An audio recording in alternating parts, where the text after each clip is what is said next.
And as they say, we are live. This is Saturday evening. It is the 27th of April, just after 9 p.m. Eastern, 7 p.m. Mountain. And my good friend Trevor is back. How you doing, buddy? Oh, doing great, Keith. Keith, oh my God, I'm so everywhere. I'm sorry, guys. If you don't know, if you're new here, me and Scoops, Keith, who's in the background, doing our producing. We've done some draft coverage over the last 3 days, so our minds are kind of from football to baseball, and we had to transition over that in 2 hours. So, I'm doing well, Scoops. Can't wait to get started with the show and talk some Rockies, talk some baseball. How about that? It's been a while. Yeah, absolutely. It feels like we haven't spoken about anything but football the last 2 to 3 days. So, no. And first off, on that note, congrats to your Broncos, new QB, some new toys for him to play with. It's I think you guys had a really solid draft, so I'm excited for y'all.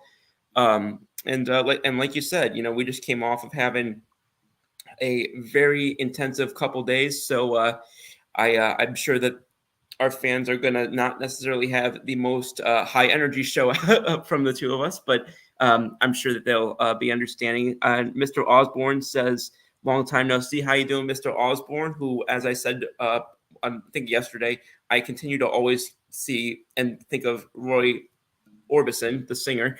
But hope you're doing well, Mr. Osborne. Kenny says, I'm confused. I almost thought this was an episode of Swifties. He wasted no time with that. Forget about first inning. That was his first pitch. Forget about pinch hitter. This is his first pitch of the game. Yeah, no, for real. That's coming later, man. But Keith's messing in the background. What happened? That was in the background. I think Keith did something. Oh, crickets. Okay, good. You heard the crickets too. I was like, am I going nuts? I was so confused. But no, it's been an interesting week in baseball. And as you know, we've got the Padres series that just wound down. They're playing Houston right now. I know it's a bit of an ugly game right now, but a lot of other stuff to talk about. They're actually playing in Mexico City right now, which we'll get into a little bit. Excuse me.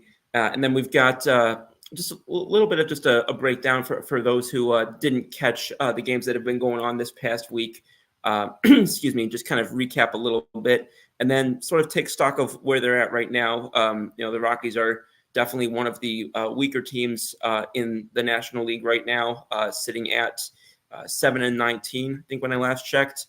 So definitely not an ideal situation for them right now. But before I get too much into that, did you get a chance to see any of the Padres series? And if so, did you see anything that you want to bring up at the moment? Anything that stuck out to you? Yeah, I got a chance to catch some of it, some of the series. Again, we were busy with draft preparation and stuff like that, so I got a chance to catch some of it. Just kind of first thoughts. First of all, they both split. They split the series, 4-game series. Get the Padres and Rockies at Coors Field. I'm not surprised. I mean, here's the thing: is like the Rockies, they just kind of seem like they have the Padres number when it comes to playing them. I don't know what it is, especially at Coors Field. The Padres don't perform well at Coors Field at all. They're one of the few teams that don't. There was a lot of games. There were low-scoring games. There was high-scoring games. But I think for the most part, I think the Rockies out-hit the Padres for the most part throughout the series. pitch when they need to. Thursday's game was a little ugly, 9-10 win, but that's kind of a typical typical Thursday Coors Field game. When the warmer weather starts coming around, balls tend to fly a little bit more. So, no, I mean, like all the way around, the Rockies are starting to hit a little bit better tonight. They're not, but for the most part, throughout the whole series, they were hitting the ball well, a lot better than they have been. And I really like to start seeing that. And then you start seeing these Rockies bats start heating up a little bit. Yeah, definitely think that there's a excuse me, somewhat urgency to start to see some of those pieces come together. I mean, we talked about it in a recent episode where you can't keep having teams come in year in and year out, and they're able to use your weaknesses, or I'm sorry, your strengths against you better than you're able to play them up yourselves. So I definitely agree that they got to, like you said, not just the Padres, but you got to go up against some of these other teams in the National League and be able to exploit the things that make your stadium unique, like playing other teams do, the Red Sox do, the Yankees do, teams across both leagues. So but I was glad to see that they did split that series. I'm looking forward to, I was hoping that they were going to have more of a promising showing against Houston. Doesn't look like that's happening out in Mexico City right now, which I'm going to talk about that specifically in a second, just to get some of your thoughts on that, because I know that in the broader scope of expansion, I know that Mexico City is a place that gets talked about quite a bit, but just to fill in the fans a little bit on what's gone on some of the last few days regarding the Rockies, the team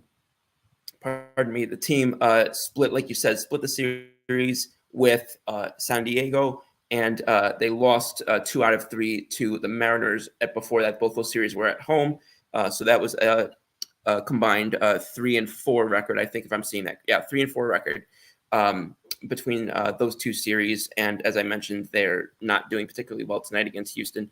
So, but going back to we talked about the expansion, and I know that we're having a relocation in the next year or two with Oakland and soon to be Sacramento and then Las Vegas.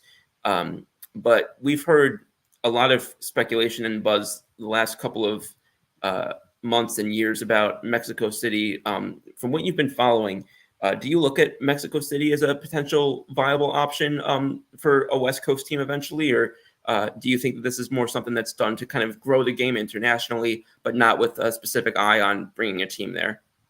Yeah, I don't know if they're going to bring in particular bring a team there yet. I think it's more of an international thing right now, and I think that's what needs to happen. More international games I'm down for right now, but I don't just want to suddenly move a team to Mexico City right now. I think that more international games I'm fine with, but moving a team there with a lot of what's happening with athletics and all these other teams around baseball, it kind of would feel like a little bit of a cluster a little bit.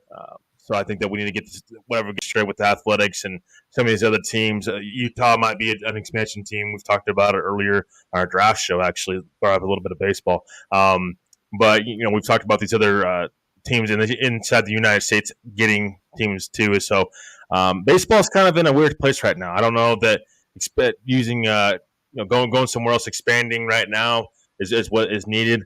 I think that we need to kind of know where the game's at right now. Obviously, with the offseason was kind of a mess, to be honest with you.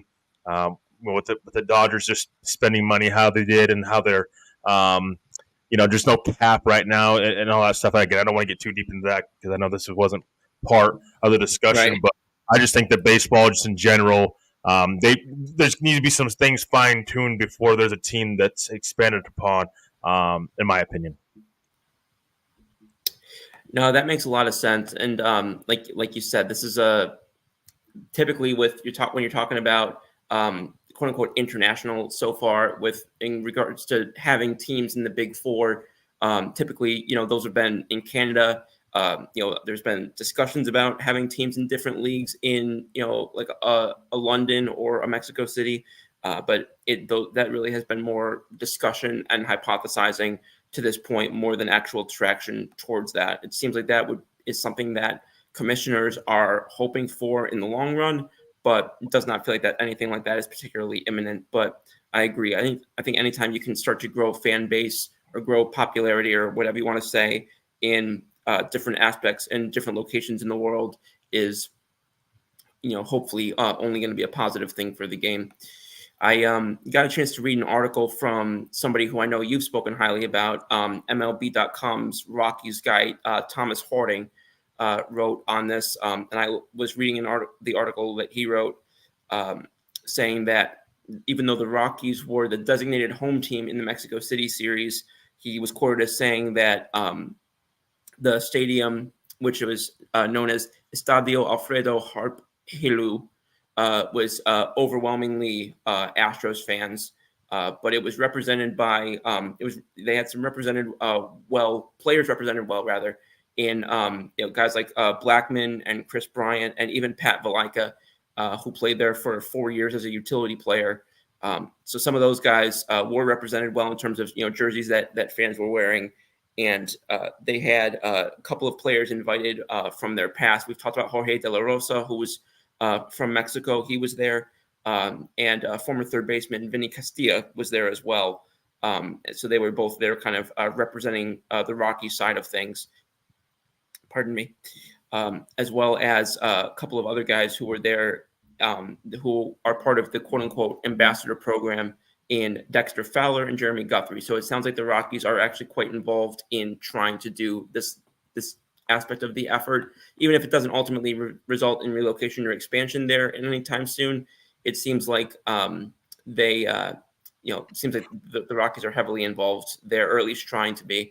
McMahon said that he was hoping that Castilla would have persuaded some people to come to the Rockies side. So that was kind of fun. It's needed. So hopefully he did. Yeah. Keith says, what is your choice for an international city with the idea of long-term success in mind? Could a Japan or Hawaii be an option? Yes, I know Hawaii is an international. I'll let you go first, Trevor. I would have to say probably Japan. I think that they're pretty well represented. But then there's a lot of different areas I think you can go with. But I think I'd go with Japan. Yeah, I think that now, again, depending on if international, because technically it is international, but if you're kind of going, in my mind, the first city I think of outside of the U.S. is Montreal, just bringing back the Expos. But if you're going outside of North America at large, I think that I would be curious how trying to go to Japan would work, because I'm not 100% sure. I kind of wonder if their allegiance to Nippon and the love and respect for Nippon that exists there, I kind of wonder if that would hurt the potential for a market for MLB to expand there. But on the flip side of it, maybe the love for baseball, and which is very high over there, would mean that they took that to another level. Kenny says, Scoops, as a Yankees fan, could you see the Yankees trying to make a move for Ryan McMahon, maybe give them a couple AAA players in return? I would very much be interested in exploring that. McMahon's a guy I've been a fan of for several years now. I actually picked him up 1 year in a redraft fantasy league. Of course, it was the year before he became good. But it was, so I've had my eye on him for a while. And I think his versatility, I think that his offensive ability, but also his just sort of the style that he plays and his spray chart, I think could play very well in New York.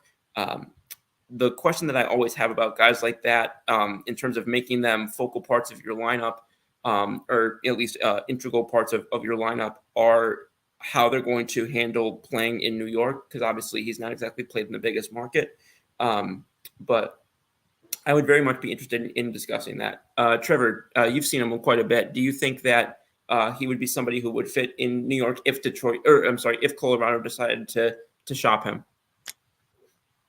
See, I don't think of Ryan McMahon as a big city guy, but I think he could, because a former Rocky that went to New York, that signed in New York, DJ LeMahieu, actually went there as well. And I'm looking at DJ LeMahieu and watching him play and hearing him talk. He doesn't sound like too much of a New York guy. Like, he would really fit in well there, but he did. He fit in there well, and so I think Ryan McMahon would fit in there well. The thing is, it ain't going to be cheap. If the Rockies are going to trade McMahon, they're going to have to get a good return, and it ain't just going to be for a couple players here and there. It's going to be top prospects that the Yankees are going to have to give up for a guy like Ryan McMahon. This is a guy that's a Gold Glove caliber third baseman. His only question with McMahon would be the bat. It's the consistency of the bat. He's got to be more consistent. He has been up to this point. We shall see if he can keep that up up until the trade deadline. If he can, he'll be a guy that has a lot of value. Maybe the Rockies could capitalize on that and possibly move him.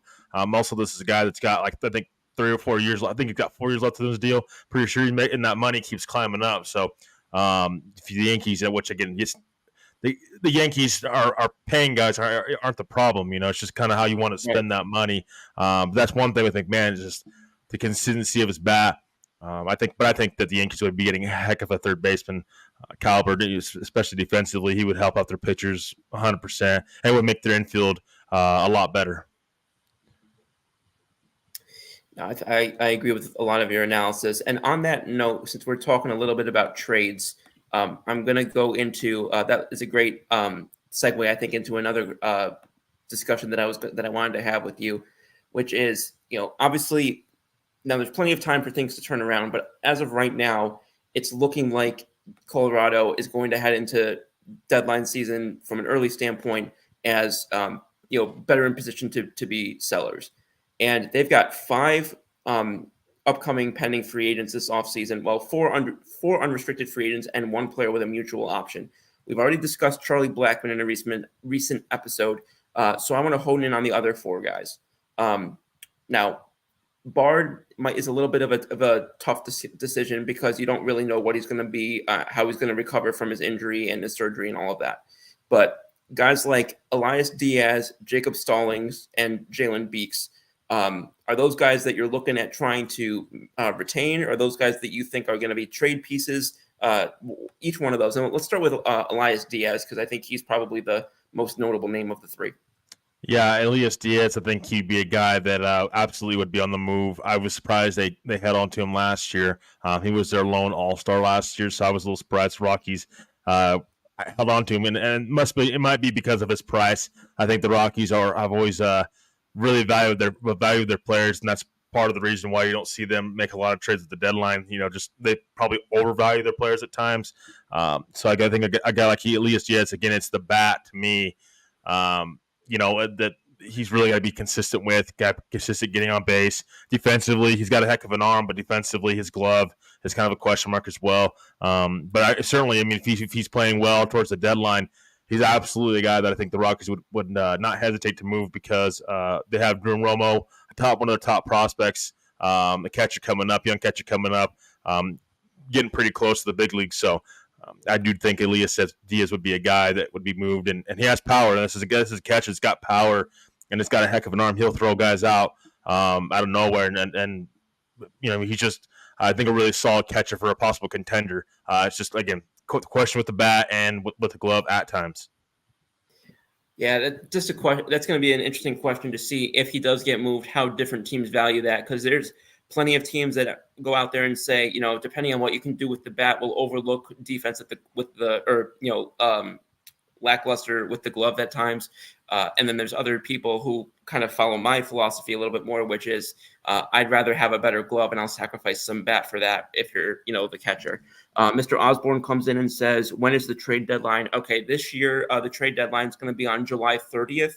At times recently they've been it's usually been the 31st, or it's been moved to the first couple of days of August, except for that one year where it was August 15th because of the truncated season. This year it's July 30th. Just getting that out there because I actually thought it was the 31st, but it's not. It's the 30th. So a little bit earlier this year. So not quite as long of a wait for those who are super huge trade deadline people like myself. Excuse me.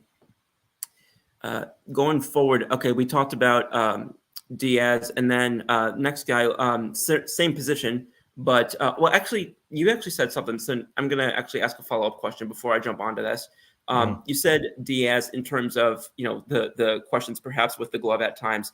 Do you think that, because I think I saw he was 33 years old, do you think he's the kind of player who could maybe benefit from a bump or from a either in a production standpoint or at least from a career longevity standpoint from trying to move to a different position. I just know sometimes those guys move off to corner outfield spots or first base. We've been seeing Austin Wells for the Yankees, who was doing that for a bit. Do you think he's someone who could benefit from that? Yeah, I think maybe DH might be another role where I think he could possibly flourish in. Again, the bat's got to be consistent, but he's not terrible behind the plate. I think he's solid for the most part. I don't think he handles the pitching staff well. I think it's just a glove at times. Kind of has been a question how he receives the ball at times is kind of a question per se. I should be a little bit more specific about that. But yeah, I mean, I think that team moves him to DH. I wouldn't be surprised. I mean, I don't think you're asking Diaz to carry the load, per se, but he could be a guy that with a consistent bat definitely has the power that can generate you 20, 25 home runs. That's not out of the realm of possibility for him. That makes sense. I appreciate that, and I think also, that is a good segue into what I was originally going to ask, which was going over to the other catcher, which is Jacob Stallings. How do you think he fits into what they'll probably do midsummer? Or do you think that he's a guy who they try and retain, or do you think he's another guy who is probably going to be moved for some younger capital? Yeah, Jacob Stallings, he's actually hit decently well this year, for the Rockies, and he's a guy that just career-wise just hasn't been the greatest hitter. Still lacks getting on base at times and finding ways to do so. Yeah, it just depends on where he's at the deadline. If he stays on track to where he's at right now, then I think he would definitely be an interesting guy for them to move. But right now, and Stallings is the opposite of Diaz. Stallings is very good defensively, but his bat is just inconsistent, kind of like Diaz. Stallings doesn't have very much power at all, and his contact numbers again have been a question mark for him in the past. So Stallings can definitely handle a pitching staff.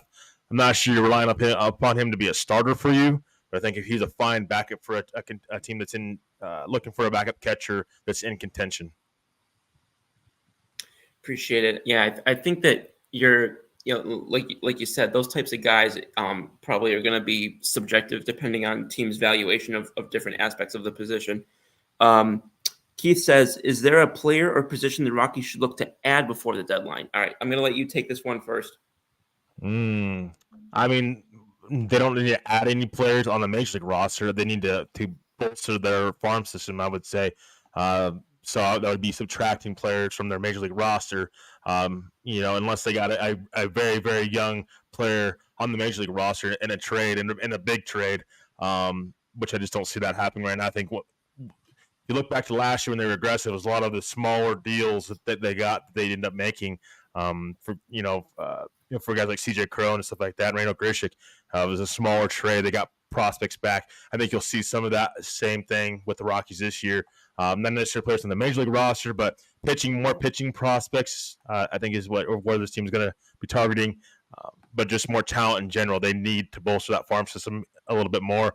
It's not quite where it needs to be. Positional players, they are very positional player rich. But as far as pitching, it's not there yet. Again, we talked about it. Scoops. They have Dolander's right. The only pitcher in the top 10 of their farm system right now. Only pitcher there, so they really got to focus in on getting more talent pitching wise in their farm system. That's what I would say. Yeah, I tend to agree with you on that. I think it's just it's like we talked about before, just trying to pin down that sort of, if you want to call it secret sauce or whatever it is, of just trying to figure out how to start building up a better core of arms that, don't turn into these sort of Kyle Freeland types or these sort of, trying to remember the other player whose name I was thinking of the last couple of years. Pardon? Marquez? Herman Marquez is another one, not the player I was thinking of, but Senzatella. Thank you. Yeah, Antonio Senzatella. So yeah, I think just trying to figure out, where that sort of disconnect is. But of course, we talked ad nauseum in the past about how some of that is a bit of a philosophical rolled block. Can you tell I've been on the air for almost 20 hours the last couple of days? Yeah. Then actually going into what we're talking about in terms of, guys who have been, up or down this season. I'm going to talk about a guy who actually is just coming back this weekend, because I know that Nolan Jones was banged up for a little bit. But looking at his numbers, analytically speaking, he might be the most disappointing Rocky offensively this year so far. And I guess my question, from what you've seen, not just from this, do you think some of that was connected to, anything physically, or do you think that we're seeing that maybe what we thought what we saw from him last year maybe was a little bit inflated? Or do you think he's being a little bit deflated right now? How do you kind of come down on his struggles so far, and do you think that there's a rebound in store for him post injury? Yeah, I think it's just really soon to react to where his numbers are at. Of course, it's a little bit concerning seeing how bad he's been at the plate in particular. I mean, even defensively, there's a couple errors that he's made, and it's like, man, that's not Nolan Jones from last year. I just think he needs to get his head straight. I think, and I don't know what it's going to take to get him there. Hopefully, it's not sending him down to the minors. Hopefully, he can do that up on the major league roster because the Rockies really need him. He's a guy that they could really use to really help be part of that core for them going forward. And I think that what we've seen last year from Chris Bryant, talent-wise, from a talent perspective, I don't think was a fluke at all. I think that he's very, very talented. He's this guy that was one of the top prospects in the game a couple years ago for the Cleveland Guardians. So I don't think it's a mistake at all that what he did last year. I just think it's a long season. We're still pretty fresh into the season. I think he'll start getting in rhythm here soon. And hope to figure everything out. Maybe the injury was part of that, but we don't get the full extent to know what that injury looks like and where it's at. But that injury, certainly could be possibly be part of this problem with Nolan Jones. I just think that he just needs more time throughout the season. I mean, if he's still struggling in June and July, then we can talk. But right now, I mean, we're just barely started getting into the season, so I'm not too worried about Nolan Jones. I think he'll figure it out. Yeah, I agree. I think, like you said, there's been enough in his profile and enough in his track record to believe that this was more of a if you want to use the word fluke, that this sort of struggle for him was likely closer to quote unquote a fluke than his success last year. And I hope that that's true, and I hope that he comes back in a big way, because he is a very fun player to watch when he is what he was for a while last year. And actually, as I was reviewing some of the stuff that we were just talking about, I came across the line on Ryan McMahon. We talked a little bit about him potentially being a fit for New York, and I'm looking at his metrics right now. Is barreling the ball up at over 11%, hard hit over 55%. It's got a exit velocity over 90. So he's getting a lot of the numbers that the Yankees do value in terms of when you're talking about hitters, and it's something that it's based on what he's doing. It's not just based on the fact that he's playing in Coors Field. Like, no, this is about him making good contact, him seeing the ball well. He's also getting a good amount of line drives out of it, but he's walked 14 times, which is almost twice as many as anybody else on the team. Nolan Jones is actually the only other one who's gotten even close to that. So he is having an interesting season. I think if they do decide to capitalize on him in a trade, this might be the right time. Not now per se, but the next couple months, if he keeps this up, that might be the right time to do it, because I don't know if you're going to get much of a higher value on him than that. Kenny says, does I'm going to do this again. Bud Black make it through the season, or Rockies let him go and maybe go younger at manager? You go first, buddy. Yeah, I don't see Bud Black going anywhere unless he wants to resign. I think the expectations is clear, and with the Rockies is they're in the rebuild right now. So any expectations of Bud Black as far as this team going to the playoffs or any of that stuff, I think is out the window right now. I think this is an organization that has committed to a rebuild. I think they did that last year. Finally, they should have done that, after the Nolan Arenado trade, but here we are. I'm glad that they finally have committed to that. I think it's important to keep Bud Black around because of where this pitching staff is. I don't think it's his fault that this team, from a talent perspective, is just behind the eight ball a little bit. And that's pitching, and that's just in general. They don't have – the farm system's not there yet, plus the Major League roster is not where it needs to be at. In other words, we have not seen some of the Rockies' top young prospects come up and flourish yet. They haven't even came up yet. So getting rid of Bud Black now when he, let's not forget, in 2017, 2018, took you to back-to-back playoff appearances. If you have another manager, like if it's Walt Weiss, I don't know if you're getting that.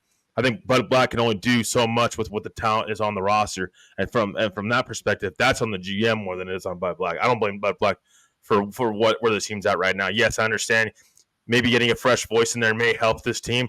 I don't think it's doing much for you in the win-loss column. I think Bud Black, the pitching side of things, makes a lot of sense for him to be with the Rockies. And, from years past, obviously they haven't been the best as far as getting pitching talent and just being able to produce as far as pitching at Coors Field and just pitching in general. So having a guy like Bud Black who has that track record, I think is very important to turn this thing around going forward. Yeah, no, I very much am in and pretty much in lockstep with that. He's had a long career, coached for Anaheim for 7 years. Was part of that 2002 staff that won the title in Anaheim. Managed the Padres for almost a decade. Has been in Colorado for this is his 8th year. And like you said, he in my opinion has helped the team overperform sometimes, as opposed to being a real significant part of underperforming on the team. And I think that,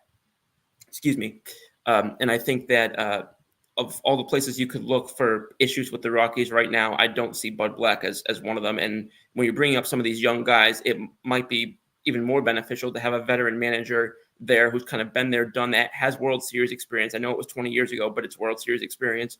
And, speaking of the Angels, got Keith Brugman right here, who's kind of splits his loyalty between the Angels and the Rockies. I have no idea how he does that, but he says, I just want the 2007 Rockies again. If we get them back, can you please beat Boston this time? Thank you. But in all seriousness, I do hope that you guys are able to see a big a big turnaround in the coming years under some of the new personnel that comes in, not just Bill Schmidt, but some of the other people that are brought in, depending on, who's in control from the Monfort clan and all of that. So, excuse me. But yeah, to answer your initial question, I don't think that I would be, if I were the one in control, I don't think I would be looking at Bud Black as a hot seat guy. I would be looking at player personnel and some of the other front office departments before I'd be looking at Bud Black. I think Bud Black is more likely to be part of the solution than he is part of the problem. I will say analytically, I've heard Bud Black does not like analytics as much as he should, and it doesn't use them as much as he should. Now, if that's true, I can't confirm that, but if that's true, he's got to change that mindset of straying away from analytics. You need to use those numbers on your side. You can't continue to just play baseball and not have any numbers to back it up and help your players out. You've got to use analytics. Now, to a point, yes, analytics can't be everything. There's not all and all be all, but to a point, you have to use analytics because they're there. It's there to help you. It's a resource. It's not something for you to depend on, but you can't completely shut it out in general. No, and that's just that. I think you said it really well because you're talking about, and it goes back to the quote that I said on What's the Scoop probably a month or two ago. You're rarely going to make a worse decision basing it off more information. And I think if you're looking at it, look at Buck Showalter. Buck Showalter was looked at as an anti-analytics manager, but he went into New York. Now, you can say what you will about his brief tenure in with the Mets and how that all worked out. But he went in there. He was open-minded. He was like, well, if it's going to help the team win, I'm open-minded to it. And I hope that that's the case with Bud Black, because the Rockies are already known as one of the more, I'll say, behind the times on analytics when it comes to in terms of organizations. And I do think it's a factor in their recent struggles. I don't know how much of a factor, but I do think it is a factor. But like you said, it can't be the end all be all, but it can't be shut out either. Nothing is everything, but everything is something. So I think, if you try and incorporate whatever information you have to your advantage, what you're trying to do is, you're trying to win baseball games, but you have to win off the field too, not just on the field. And a lot of these games, I forget who the quote is from. It's not a baseball quote. I think it was either Tyson or Holyfield or something, but he's like, I know whether I've won or lost based before I've even, thrown the first punch or something like that. Like a lot of this stuff is about your ability to move the chessboard and know what you're going into the game with before a batter even takes the plate. Kurt says scoops. And Trevor, what's up, boys? Kurt, how you doing, bud? I hope you and Jenny Hoops had a nice evening. It was great to see you on and off the last couple of days. Congrats to your Broncos on a very successful draft. And we're going to get that show this week. We talked about it on Wednesday. We're going to get that show this week, buddy. Knicks and Knicks. Let's go. Glad to have you on. But yeah, no, I think that you're looking at teams like, for example, Houston or LA or Tampa or Atlanta, teams that do incorporate this stuff, teams like New York who have tried to incorporate this stuff and just seem like they're not doing it as effectively as they could. But, you look at in the NFL, we were just talking about NFL. I'll jump back into that for a second. A team that was notoriously anti-analytics for the longest time was the Tennessee Titans. And they went from first seed to nothing burger in a matter of months. Yeah. Kurt or Kenny, because of what it says, I thought it said Kurt, but it says boo analytics schmanalytics. I don't even know how to say that, but okay. Yeah, no, excuse me.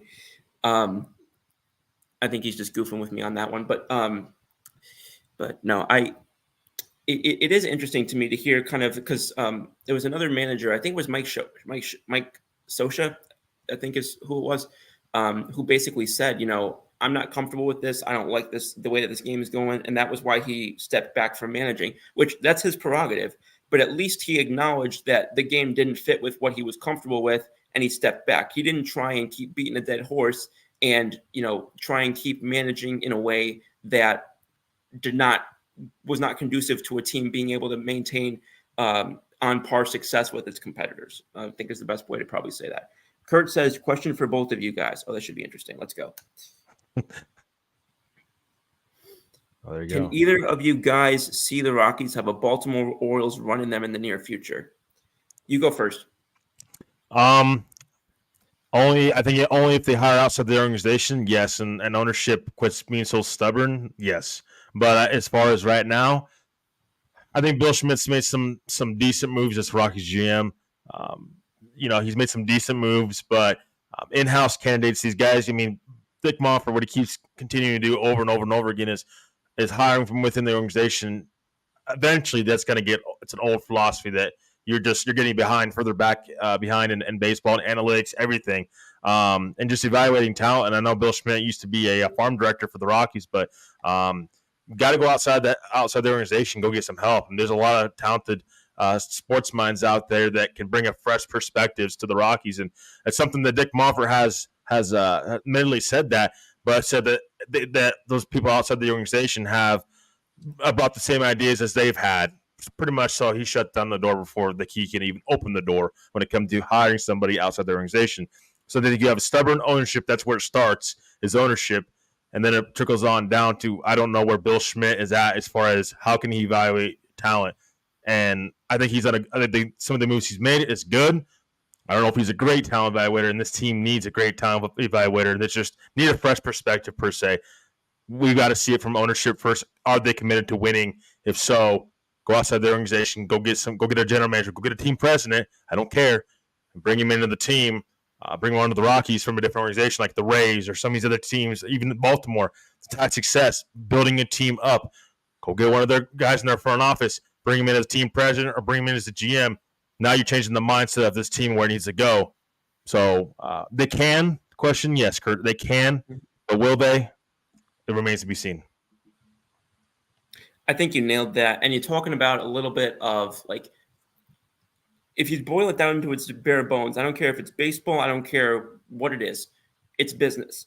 So when you're looking around and you know that you're behind your competitors in, this, that, or the other, if you see talent that's available elsewhere who can come in and elevate your situation, put your ego aside, put your insecurities aside, and bring in, you should want to bring in people who know things that you don't know. You should want to bring in people who are not smarter than you necessarily, but people who are experienced where you're not experienced. That's how you build a better organization. Not by being threatened by, what you see around you that's, that you're not comfortable with, and keeping yourself insular. That's not a way to build a winning organization. That's not how organizations like the like the Astros, like the Braves, like the Dodgers, like the Rays. That's not how. Or if you want to go into other sports, like the Kansas City Chiefs or like the Warriors for so long, that's not how they develop. Going back to what Kurt said in terms of seeing a Baltimore Orioles run, I can see it. Unfortunately, I think it's more likely to see a Baltimore Orioles run like the one where they lost 108 games in 3 of 4 seasons. Just because I'm a little concerned about the fact that, again, I want to see more build up on what they've done the last week or two, or a year or two rather. I would love to see them develop into that, but I just think they're so far away from that still because, like you said, if they get a paradigm shift going, if they get a mentality shift going, and if they get some of these breakaways from where they've been in the past, then I think that you're absolutely have the opportunity to develop and take a quicker trajectory toward a better path. But I see them so stuck in the mud in their ways right now that I'm not sure that we're near a point where they're comfortable doing that. If they do that, I think that they can be on an expressway to a better path pretty quickly. Yeah, absolutely. Kurt, look at that, Kurt. John Elway, but there's another one. It's Elway and Manning. Oh, I always find it so interesting. I commented on this a couple of days ago to go to your Manning thing real quick. Peyton Manning played for the Colts for, 14 years? And yet, since he's retired, it feels like he identifies so much more closely with the Denver Broncos than he does the Indianapolis Colts. I'm very surprised by that and very interested by that. Yeah, I don't know. Maybe it's because the Broncos ownership, they're more accepting. I don't know what. Yeah, I'm curious about that too, Scoops. I really never got the intel on that one. But yeah, I mean, we'll certainly take him out. I think also part of it is Peyton Manning still lives in Denver too, so I think that's a big part of why he's so involved with the Broncos organization. But we all know how stubborn Jim Irsay can also be. So I think that's another reason why. Anytime you're the offspring of the guy who engineered the move, your reputation kind of precedes you a little bit.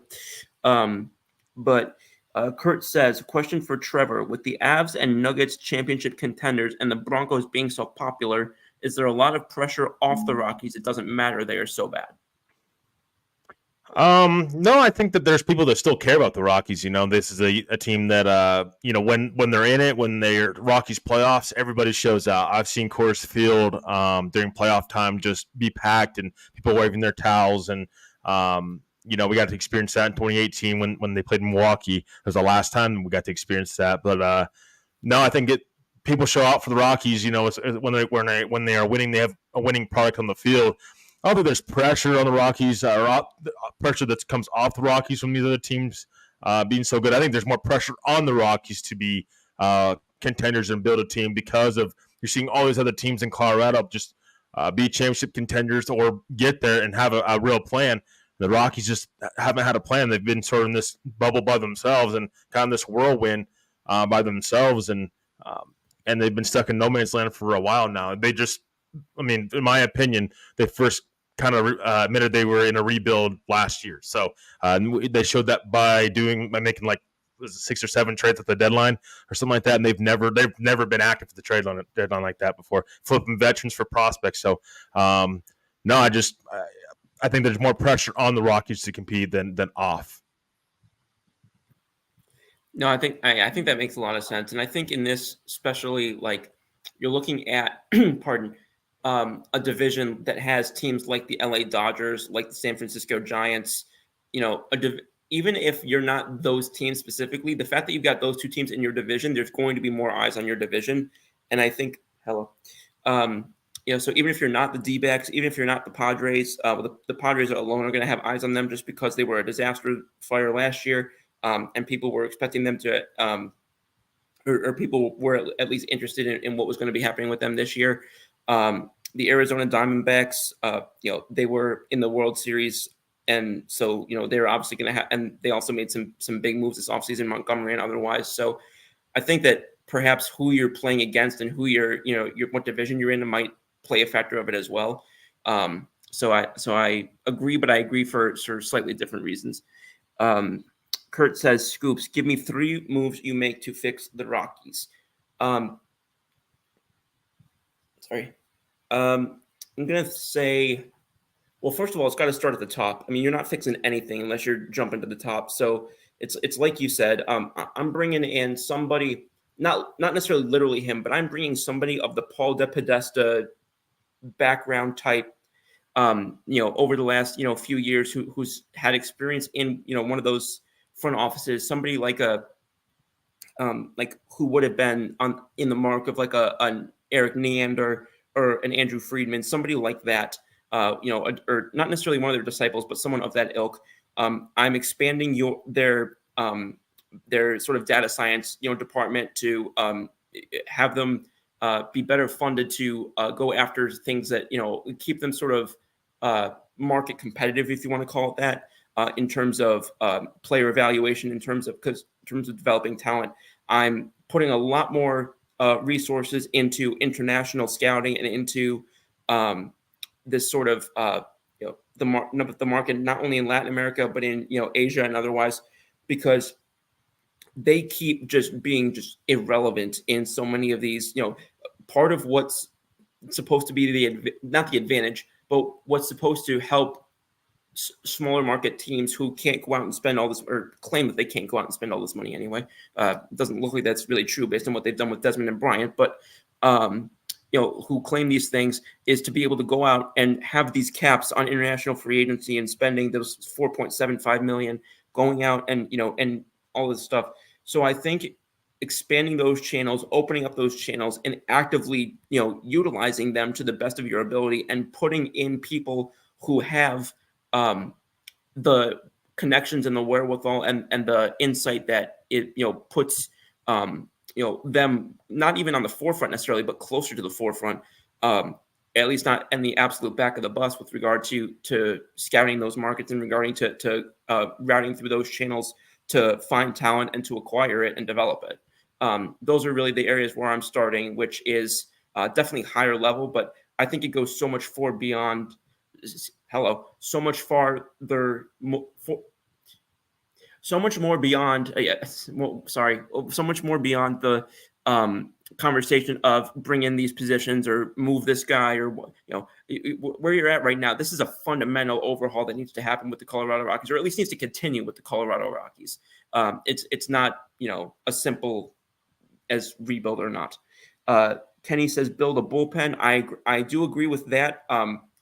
The one thing I will say is a few years ago, they had that situation where they tried to bring in, it was like Greg Holland and like two other guys. They tried to build like the type of bullpen the Yankees had in 2016, but they tried to do it with very little else elsewhere. Like you can't go in and you can't have like a terrible bullpen with a very good team, but you also can't. It also is much less valuable to have an all-star bullpen if you're not using it to protect somewhat of a more built out roster. So I think I do agree that that's important. I think that you have to build up your pitching depth, like we said, and figure out what it is that you're going to use as your advantage when it comes to pitching and developing pitching in Colorado. But I think that has to be kind of in tangent with that other stuff. He says Scoops nailed it, bringing international players and have a Swifty Scoops. There it is. Okay, yeah, I was surprised that we went almost 45 minutes without that. And Clayton Heron says absolutely killed it in the draft. Mr. Heron, you're always super supportive on the shows and in the comments. I can't remember the last time I went too long without seeing you on a show, and I really appreciate that very much. Hope you had a very enjoyable draft, and hope you have a great weekend, sir. Kurt says, every time I ask a question, I just realized Jenny Hoops gets FaceTime with that picture. I'm so confused right now. What is he saying? Yeah, I have no clue. I mean, what picture? Are us? Maybe? I don't know. Yeah, FaceTime with that picture. Does he mean his profile picture on Facebook? I have no idea what he's referring to. Can you please clarify, Kurt? But no, Kenny's killing me with all that. I'm going to take a second real quick because I mentioned the last time that I was going to talk about some stuff outside and around the NL West. I'm just going to talk about this real quick. I think it might be this article might be a couple weeks back, but for the 6th year, the LA Dodgers, and all shout out to them for this. They have continued once again to renew the insurance benefits for a year, funded by the team for former outfielder Andrew Toles, who was notoriously dealt with some really challenging mental health issues back in 2018, was found homeless and all this other stuff. So, just continued, wishing that he's going to hopefully be on a path toward better things for himself and for, those around him, and every bit of respect and admiration to the LA Dodgers for, continuing to have the back of their current and former players. It's, whatever you say about, their roster and whatnot, the things that are quote unquote bigger than baseball, this is just an absolute class move by the organization that I have nothing but respect for. And he says, thanks, so my guy. Yeah, absolutely love all the shows. Keep up the great work. Thank you so much. I really appreciate the kind words, sir. Kenny says, it's okay. 9 hours, guys. It's quite okay for brains to be slow at this time. Yeah, I excuse me. There's only so much caffeine that I can consume in one afternoon, unfortunately. But I appreciate it. Every time you come on this show, I'm reminded that I have to look into getting one of those types of hats, because every time, like, you're the only person I've seen that has that type of one, because every other one I see is like that purple and silver. Kurt says, last question of the night for me. Who's the next Rockies star? The way that he capitalized all that made me think of next Food Network star. Who's the next Rocky star? Can be a player in franchise who develops, trade, or a free agent who signs. You go first, because I think mine's going to be obvious. So I'm going to let you go first. Yeah, I'm going to say Ezekiel Tovar, the shortstop. They just signed him to an 8-year deal. He wants to be in Colorado. He's a young player, and the Rockies have a clear path to developing star shortstops. They did it with Trevor Story. They did it with Troy Tulowitzki. So, I think Tovar's the next star player, and I think that he'll be a guy that fans can get behind continuously. He's only in his second year, so a lot more still for him to go for, going forward in his career. But a guy that I think real bright spot for this team, and again, consistency with the bat. Not sure if the power will be there, but maybe with time, definitely can. And I think this guy is also a Gold Glove caliber shortstop, in my opinion, as well. Yeah, Tovar is definitely somebody, and you hit on a point that we talked about a little bit a couple weeks ago, with regard to Charlie Blackmon. For as much of turmoil and as much of sort of spinning their wheels as has been going on in the Rockies for a lot recently, they seem to have a lot of guys who really genuinely love playing there and really genuinely love being Rockies, living in Denver, wherever it comes from. And that's really, I like seeing that. I like seeing guys like, really buy into it, especially if it's like, it's one thing if you're getting a lot of money, and it's one thing if you're, playing on a team that, is contending every year or whatnot. But they seem to have a lot of loyalty to Denver and to the Colorado Rockies and to the fans. So I have a ton of respect for that. And the fact that they, that a lot of the players are kind of believing in the, I hate using this phrase in sports nowadays, but trusting the process. And Graham says, admittedly, I'm not a baseball person, but hey guys, how you doing, Graham? Appreciate you tuning in. If we can get Kurt's question, thank you. Last question of the night for me. Yeah. So yeah, for me, and again, I know I've spoken up about this guy quite a bit, and I know he's kind of a little more projection now than like actual production so far. But I'm still a big Brenton Doyle guy. He's had he might be their biggest surprise to start the season in terms of positive production so far. I'm loving what I'm seeing from him, and everything that I see in terms of his numbers suggests to me that it's not sort of like a bloated, thing where it's going to come back down and deflate over the next few weeks or whatever it is. I think that he's legit. I like the way that he plays. I like his sort of almost sort of a Kiermaier-ish type of game a little bit, or Kevin Pillar, whatever you want to say. But that's archetype of player that I absolutely love. I think he's going to be, a lot of ability to help out, whether they put him at the top of the lineup or put him as like that sort of second leadoff near the bottom. But I really enjoy what I've seen from him so far, and I'm looking forward to watching him continue to develop, because I think if he does, and some of those other players do, I think he's going to be a fixture in that Colorado lineup for years to come. Graham says, you guys crushing it as always. Thank you so much. And shout out to you as well, Trevor. Thank you so much for coming on tonight. I know you and I both had a very packed last 3 or 4 days, but I really appreciate you coming on and doing this tonight. Been really enjoying being on with you as always. Cleet says, true option opinion maybe. Oh, opinion I think. Thought on Bo Nix. I absolutely love it. NFL ready, like for real. This one I'll start because I I was on DBR back in the beginning of February, and I'm pretty sure that when I was on, I said that Bo Nix was the guy that I would go after for Denver. I don't know if it started then or if it started shortly thereafter, but I've been saying that he would be the guy that I'd go after for a while. I didn't necessarily think he was the best QB in the draft, but if you think like the way that I think about it is like this, caviar is a very, very valuable and expensive, type of, food or whatever. But I'm not going to put caviar on my chocolate cake just because you're the most valuable thing there or you're the best thing there doesn't mean you're right for what you're doing. You have to have the right fit, not just the best thing there. And I think that Bo Nix is a very, very optimal fit for what they're trying to do in Denver. And I was fired up for them that they got him. I can't wait to watch him develop. And I think that he's going to fit that team like a glove. Go ahead, Trevor, now that I just made probably the most bizarre comparison you've ever heard. No, not at all. Yeah, I mean, I love the Bo Nix pick. Again, it doesn't really sound like there was too much flexibility for them to move back. I think ideally they would have liked to move back, but you can't risk your franchise quarterback, the guy that you have highest in your board at the quarterback position.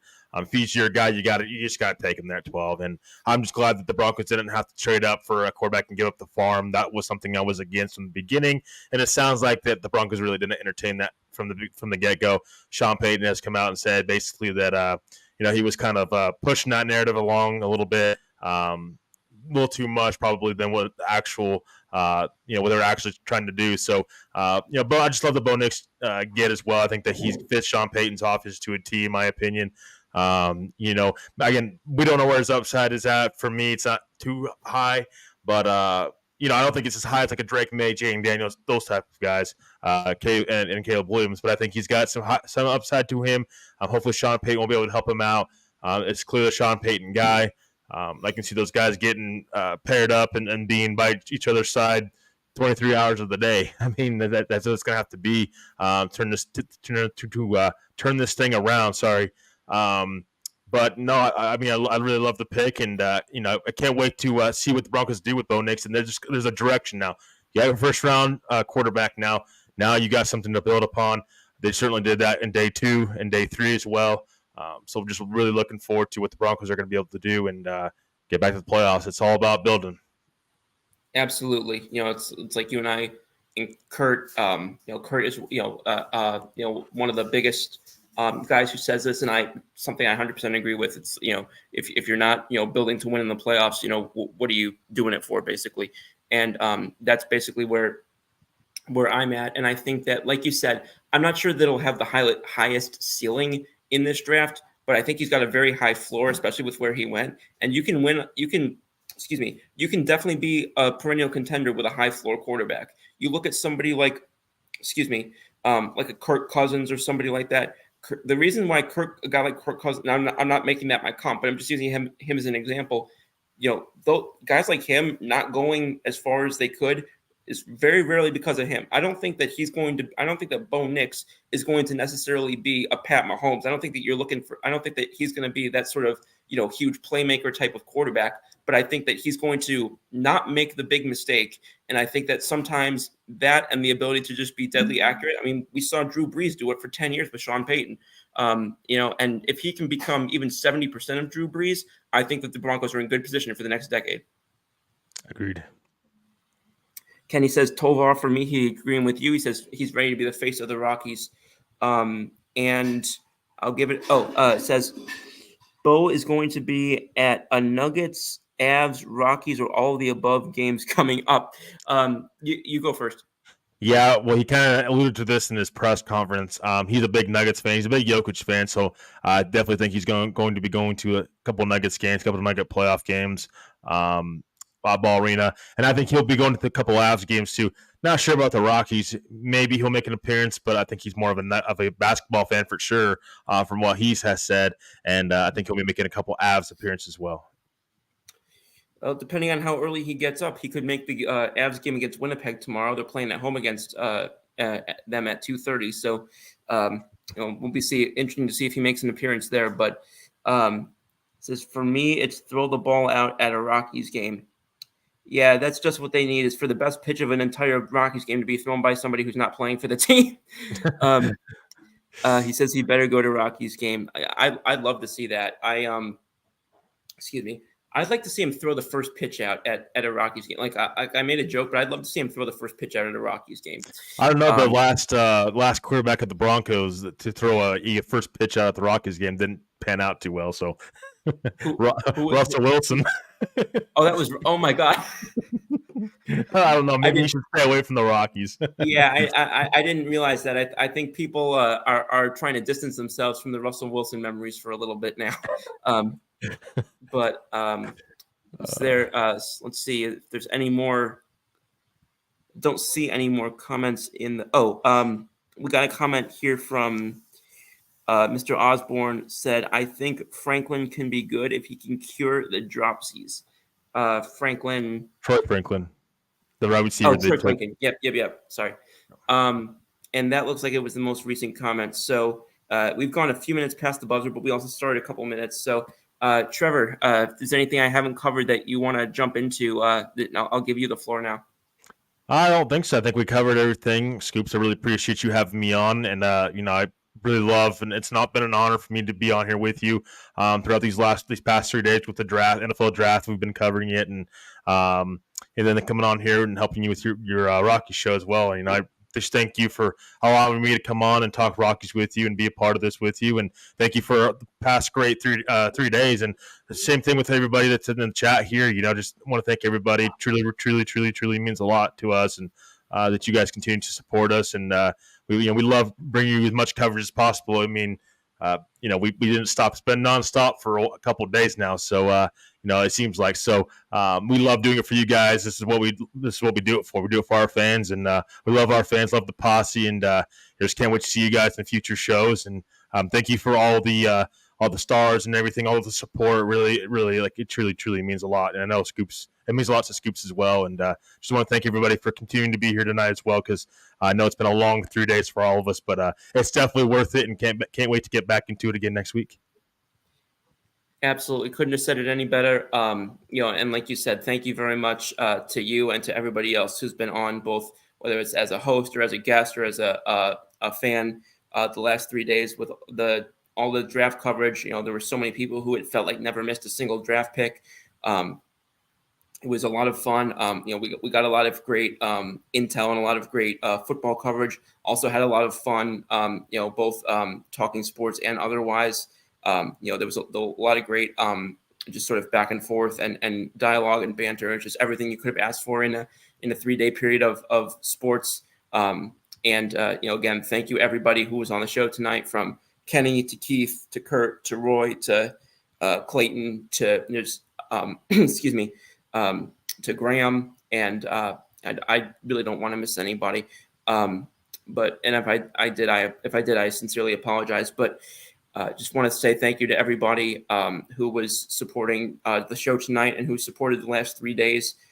It wouldn't have been as amazing as it is without each and every person. Everybody combined came together to make it as incredible as it was. So thank you again. And Trevor, thank you for coming on tonight. I always enjoy doing this show with you, and this is going to be far from your last time on this show, that's for sure. So thank you very much. And Kenny, I'm going to include this one just because, excuse me, I know he'll appreciate it. He says, let's go listen to Kiss and Swift now and call it a night.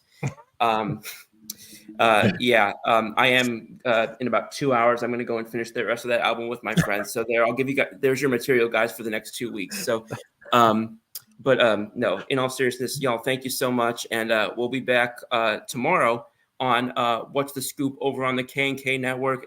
For the first time, it's going to be on Sunday at 9 p.m. Eastern, 7 p.m. Mountain. That's the new time until further notice. So, excuse me. So enjoy the rest of your evening, and we look forward to seeing you all on tomorrow night. This is going to be a new Scoop channel, same Scoop time. Good night, y'all.